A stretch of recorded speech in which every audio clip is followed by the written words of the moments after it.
In this video, I'm going to be taking you with me to all the spots that I visited on my trip to Mahabaleshwar.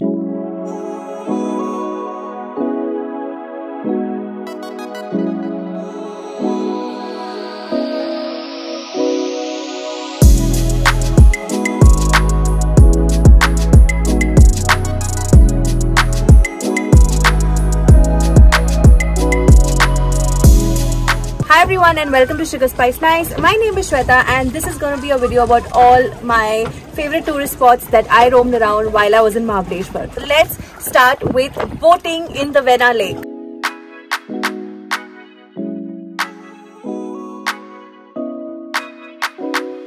Boating in the Vena Lake is something almost every tourist can look forward to while visiting Mahabaleshwar. Barely a few minutes from the main market, this scenic lake is not just a tourist attraction but serves water to this hill station and neighboring areas. As such, they keep it clean and washing clothes and littering etc. is obviously not allowed here. If you're driving here in your car or a rented taxi, then you will find parking here.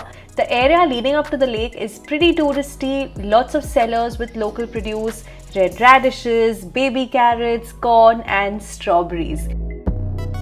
Along with boating, you can also enjoy horse riding. Before you get inside the boat, you have to pick out a life jacket for yourself. Boating in the Vena Lake is something everybody loves doing here and I recommend you to try it at least once. You have to go and take a ticket first and you have two different kinds of boats. There's a boat with a person rowing or there's a paddle boat where you have to paddle it yourself. The paddle boat turns out to be about 200 rupees cheaper for 1 hour. That costs I think rupees 600 and the rowing one where another person is rowing costs about rupees 800 for a family. It's for a duration of 1 hour. But the one that we've taken is for a duration of half an hour, which costs about 400 rupees. And it takes you pretty much all around the whole of Vena Lake. And it's a nice, peaceful ride. Water seems pretty clean and I personally really enjoy this. Water is like super cold. What I love most about the boating experience here is that it is pretty well organized and that the scenery is so beautiful. Clean water surrounded by mountains, and if you're visiting on a day that is not that hot, then you'll be totally refreshed. Just a few minutes ahead of the lake is Bagicha Corner, one of the most popular food spots in Mahabaleshwar. This place can get pretty crowded, but the good thing, we visited slightly before lunchtime, so it was fine. Started with a plate of makai patties. One plate cost rupees 80 and you get only 2 pieces.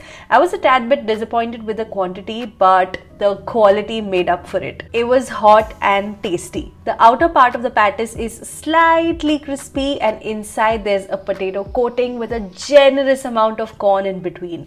I like that there are no unnecessary spices in this, just the flavor of corn, maybe a few chilies and coriander, and all of that comfortingly enveloped in a soft potato covering. Definitely recommend trying this. We also tried a lemon and mint juice, super refreshing, while we waited for the indulgence, which is kanda bhaji. I actually saw these on another table and I was like, I want.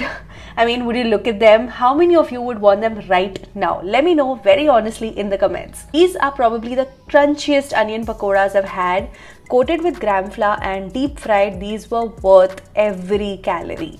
One plate cost rupees 100 and they get it fresh and piping hot, so I personally found them super satisfying. Next, we tried the strawberry ice cream, quite nice, although I would have enjoyed it with a few more strawberry pieces in, you know, that real strawberry ice cream feel. And I also tried the sitafal or custard apple ice cream, and then the star, strawberry with cream and ice cream.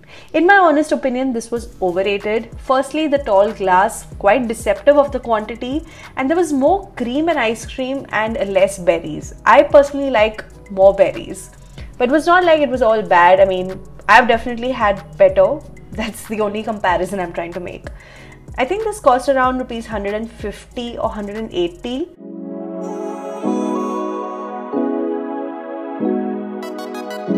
What I liked about Bagicha is that they have this nice plant nursery area outside which is so beautifully maintained, and you can also see a few strawberry plantations here.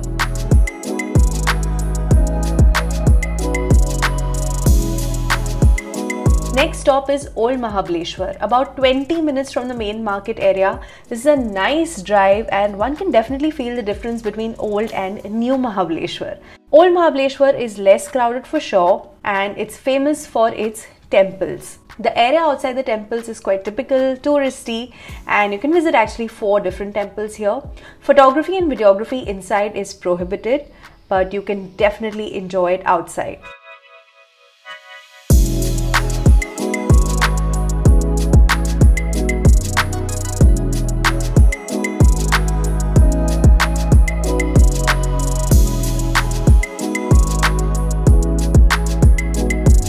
A slight walk away is the Krishnabai temple, a black stone temple, and this offers stunning views of the Krishna Valley.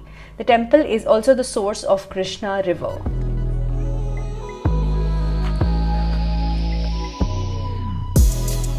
I think the visit to all of the temples has been just completed by the blessings and these views. I feel like this is the best view that I have seen in all of Mahabaleshwar. Next stop, Mahabaleshwar Market. This market is always lively and buzzing, and you can find food, shopping and lots more stuff to do here. I do have a full video dedicated to exploring the market, what to eat, what to shop, approximate costs, and I'll link it in the description box below. So make sure you watch that one after you're done with this video. One place that I recommend in the market is Cafe Peter. My second visit on the trip and I simply couldn't get enough of it. Tried the manchow soup here and it feels like the perfect dish on a winter night. Rightly spiced with garlic and ginger and veggies in it that make it more wholesome, as does this mandu or dumpling or momo inside it. Also had some hot french fries on the side and some gochujang cheese ramen. I'm so sorry if I'm not pronouncing it correctly. My first time trying Korean style noodles actually, and these were cheesy with a hint of spice and a slightly sweet aftertaste. It also had a few bell peppers in it and a nice garlic toast on the side. I definitely feel like I should try more ramen soon. These are more liquid than I like my noodles, but the gravy was quite tasty, so I just dunked some bread in it and had it all up.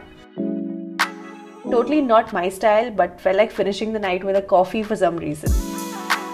It is now departure time, and if you've seen my first video in the series, you know that I traveled here in my electric car. And if you want to know about that journey, whether it's comfortable, it's doable, and what was my experience, then I suggest you watch that video if you haven't already. I came from Mumbai to Mahabaleshwar in my Tata Nexon EV, and a link to that video is going to be in the description box below. On the way back also, I needed a charging stop, and that happened at an MG charging station. I think this charge cost me approximately 400 rupees something, and I'm going to leave all the relevant links for charging apps and stuff in the description box below. Overall, I would say it's been quite a nice, comfortable journey to and fro from Mahabaleshwar in my EV. I hope you enjoyed the Mahabaleshwar series, and if you haven't seen all the videos from it, then they'll be linked below. I know you are going to love them, and I also know that you're going to love the next video from a new destination. Any guesses? Let me give you a little hint. It's in Maharashtra and it was a road trip. Share your guesses in the comments below. Give this video a big thumbs up if you enjoyed this, and share it with your friends and family, and also subscribe to my channel. And I'll see you from a new place super soon. Bye.